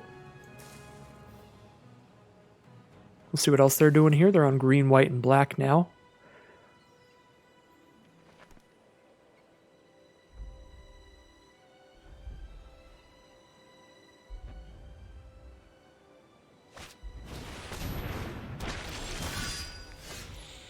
All right. So we definitely play an untapped land here so we can slam down the Fires of Invention. Then I think, with Oracle of Moldiah, I can just plop out another land immediately, which is nice, but getting the Pelucranos out is so good with the fires, and we can clear out that Midnight Reaper before they draw any extra cards off of it. They'll just draw the 1 card from the Reaper dying itself. Hey, it's their own Pelucranos. Pelucranos combat is coming up. Oh, well, I was going to fight with that anyway, so I might as well block. I don't really feel the need to have my Pelucranos kill their Pelucranos. We're going for like big value stuff now. Prismari Command's the draw. I like playing... Ooh, okay, well that would have been the biggest reason. Oh, that's a big oops. We could have just taken that 3 damage there. That way the Great Henge still only costs 3, so I could actually cast the Great Henge here. So I could cast the Great Henge and still fight with Pelucranos. Now I cannot. Now I actually need to make it to 9, 9 lands to Great Henge. Because I can't play... Well, maybe I can. Maybe I get really lucky here if I cast Oracle first, but I want to get Great Henge out before I play another creature. Yeah, that's real awkward. Yeah,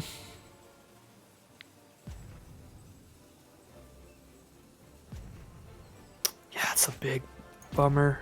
I guess I can draw 2, discard 2 off Prismari command here and whittle down their Pelucranos a little bit.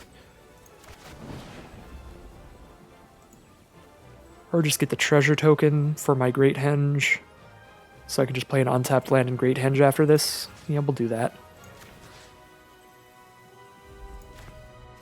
Draw 2, discard 2. We have the treasure token. So now we play untapped land. Now we can hard cast the Great Henge as our second card for this turn, and we just let their Pelucranos kind of go off a little bit.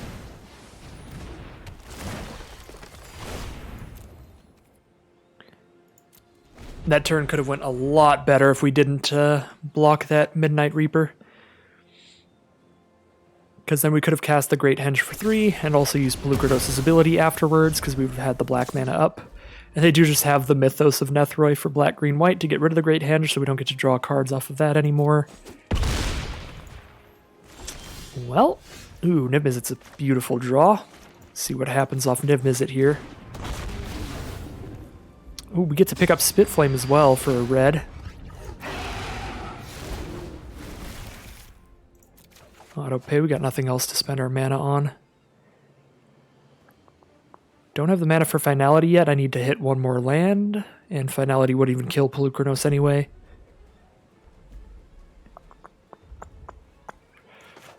Could make their Pelucranos a 2/2, so that it can't kill our Niv Mizzet.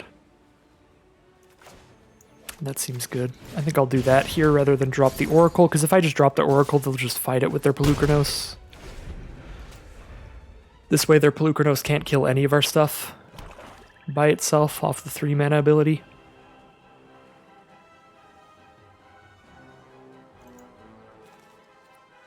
We don't have any creatures in grave for Find, so we're still just holding on to Finality if they manage to put a bunch of creatures on this board.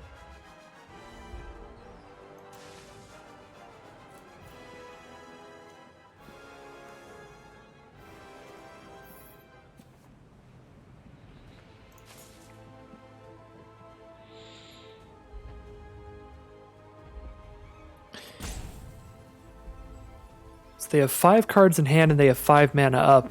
I'm trying to think how bad of a position we'd be in if they destroyed Fires of Invention instead with Mythos of Nethroi, but I think we'd still be in a good position, because with the Great Henge out, we would be drawing cards off of these, which are castable.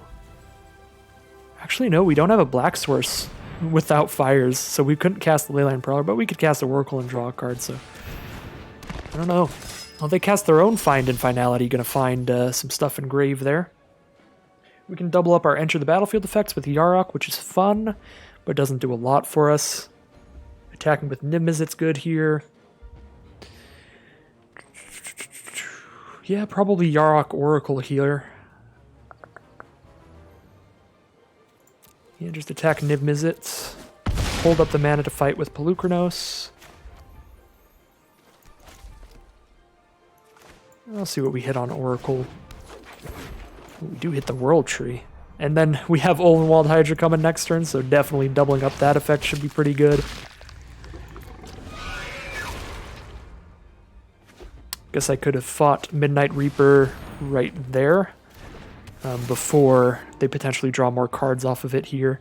Okay, so they're going to kill Niv Mizzet, kill my flyer here, but I do get Olvenwald Hydra next turn. That's fine. I can't stop that from happening. So that occurs.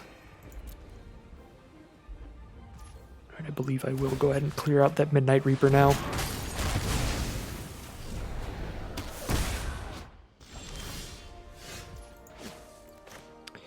So, Ovenwald Hydra with Yarok means great things. Field of the Dead. Bam, double zombie.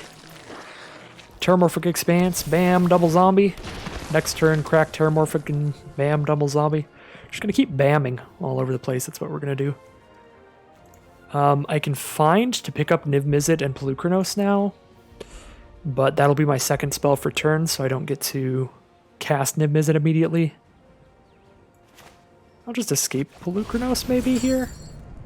That would require me to exile Niv Mizzet. I have exactly enough cards in grave, so I don't know if I want to do that either. Finality does clear their board, but it clears my zombies too. So I guess I should have finality before I went with the whole Ovenwald Hydra route here. We're still kind of okay with just a Yarok and an Ovenwald Hydra here, surviving past it. Well, we can also just do that next turn. Yeah, sure. Let's just get the Pelucranos. I'm sorry, Niv Mizzet. But a finality's pretty good when their board is all 4 or less toughness right now, and we have 1,000,000 power next turn to attack with. That can very much find lethal next turn. Because we'll still be attacking, even after the -4/-4, we'll be attacking with 4 plus 8. We'll be attacking with 12 minimum. Alright, they just have a Wrath effect. Now we'll probably just be finding instead of finality to get what we just had back. But I kind of want to play Korvald first. I could find and do Yarok to have a Yarok on the board before I Korvald, but again, I can only play 2 cards a turn. So I can't play Korvald and Yarok in the same turn. Sack a forest here. Play a forest for field.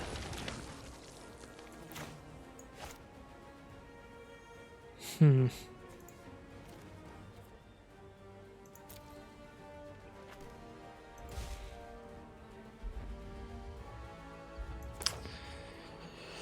don't know if I want to hold up finality or not.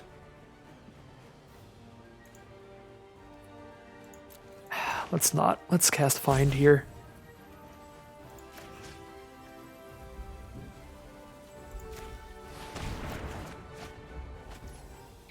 Have those for next turn to get 1,000,000 zombies again.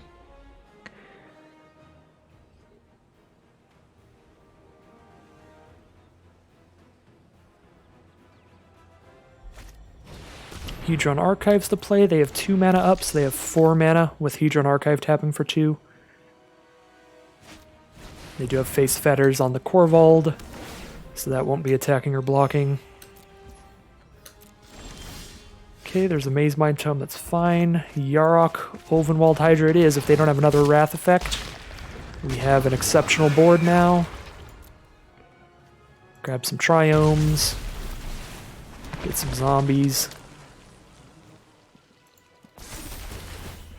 We still have a Tybalt and a Bolas in our deck. We have really great stuff coming up, even if we do get Wrathed. Our deck is getting whittled down to some really good cards left over.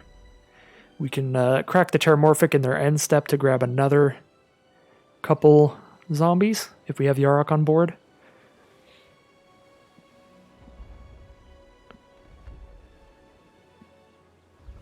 And if we get Wrathed, we can still crack the Terramorphic for just 1 zombie. So at least we're attacking them with something. No Wrath effect, just an Izarith, an Ancestral Blade. Just a couple creatures here. Definitely can't block all of what we've got going on here, so I do like cracking Terramorphic for 2 more zombies and just attacking with everybody. Although I don't know... Yeah, we should still have some basics left in our deck. Oh, we draw a card off Korvald still. It still has its triggered abilities, which is cool. We draw Tybalt here. Well, play the Tybalt, get a blocker out of the way.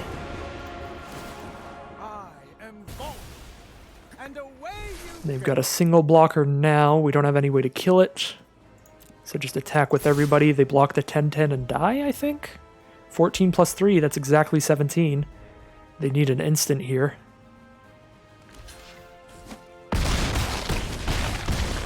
Alright, yep, Tybalt is the removal. Clears out the board exactly enough for lethal that turn.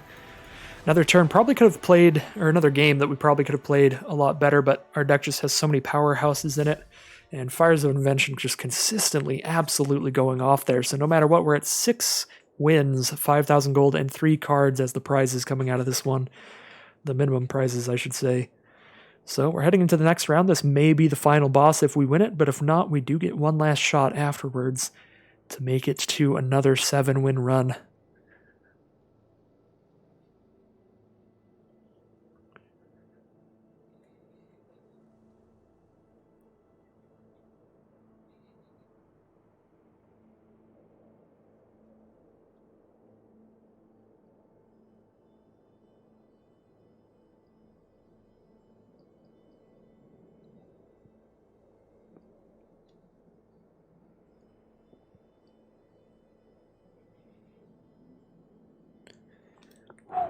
These have been some crazy explosive games here,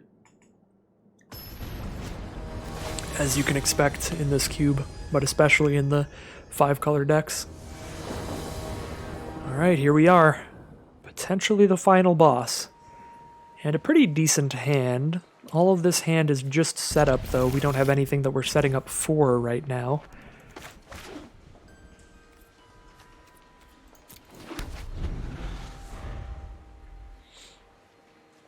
I think we'll be playing Thriving Isle for red mana here. It's the only color we don't have represented yet. We do have double black. We don't have double green, so it's possible we want it on green, but now we just have Path to the World Tree to grab another green source because the Path can't grab a red source anyway. We're going to draw all of our basic lands very quickly yet again. We can Skittering Surveyor for our last basic if we want, but I think I like Leyline Prowler a little bit better if we do hit anything to ramp into. Well, now Oracle of Moldiah for next turn is great. We'll still put the Leyline Prowler out here. So our opponent's on blue, white, and black at least with this Null Priest of Oblivion turn 2. They've revealed the plains in hand. There's a red-white land, so we've seen every color but green from them. Could be another 5-color deck here. They go for a Rip Apart on the Leyline Prowler to slow down our mana, but that's okay. We're not ramping into anything with that. We're just dropping a 4-drop this turn either way. Play the Oracle or the Solemn Simulacrum. I think I'll go with the Oracle here because I know I get to cast another land, or play another land, I should say.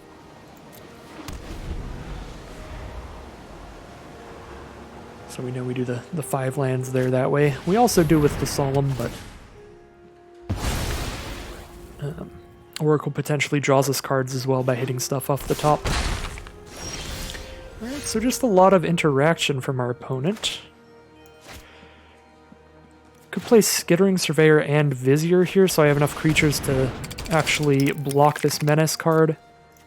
And now I'm out of basic lands in deck, though, so Solemn Simulacrum's just gonna draw us a card when it dies, that's all. Definitely is always a bit awkward when we draw a couple basics in our opener. It means that some of our basic land searchers are going to just stop working.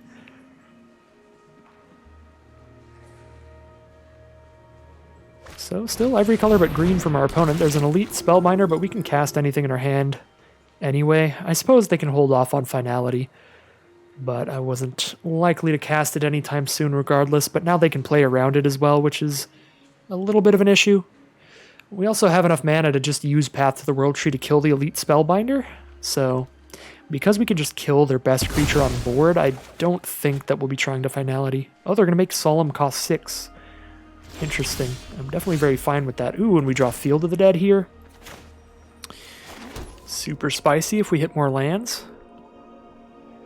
I do like using Path to the World Tree to kill that Spellbinder, but I also don't like having one of my creatures tapped so I can't block the Menacer. Although it does spits out the 2/2 bear, so we could still go for it right now, but I'll go for the instant speed Path to the World Tree instead, since I'll have to tap all my mana either way.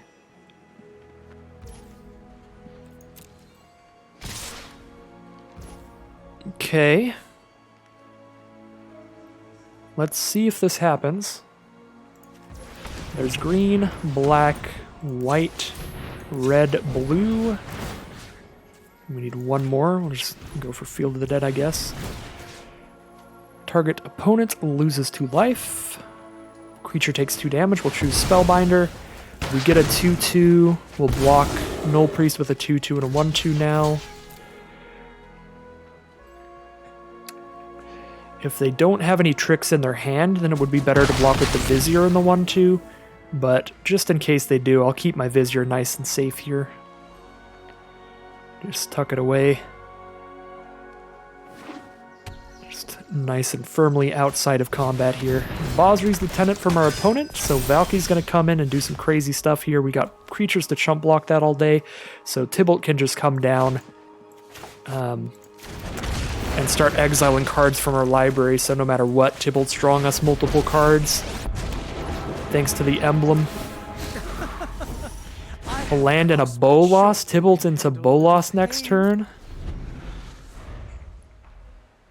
And we have a Field of the Dead spitting out zombie tokens to defend these planeswalkers.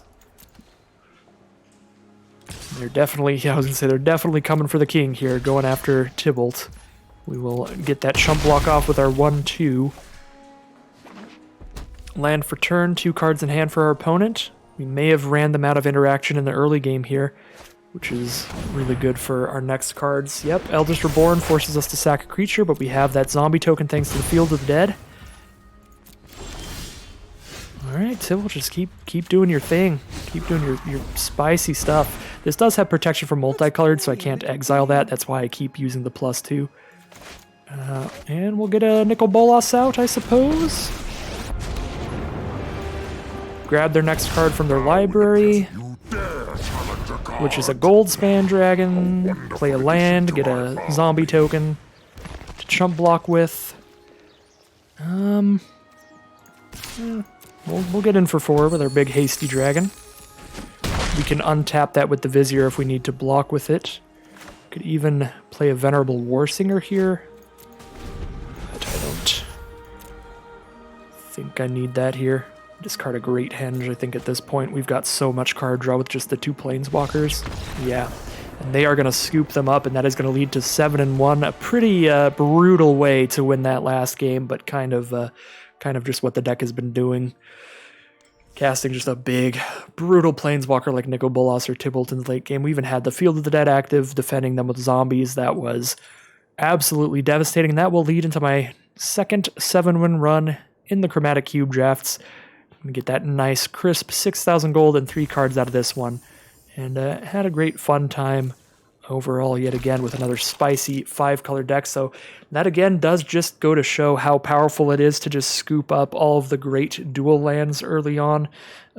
We had so many picks, I think, if you look back at the draft, where it was like, well, there's plenty of powerful multicolored and monocolor cards we could take here, but I just want to make sure that our mana base is as consistent as possible, because there are so many interchangeable big bomby cards that we can get to as long as we can consistently hit the mana to do so. So again, we ended up with that deck with like 10 or 11 non-basic lands and only the 4 basics. Even with multiple ways to search out the basics, it still panned out by just having a consistent enough mana base to cast all 5 colors of cards to where we just play all the biggest, bombiest cards that we drafted and ride that on to a 7-win run. So, as always, if you enjoyed the video, if you enjoyed the video and you want to see more, just make sure to like, comment, or subscribe. These are the good things that let the YouTube algorithm know that you are enjoying the drafts and you want to see more. And thank you very much for watching another video on the channel. I will be back again very soon for more Magic Arena.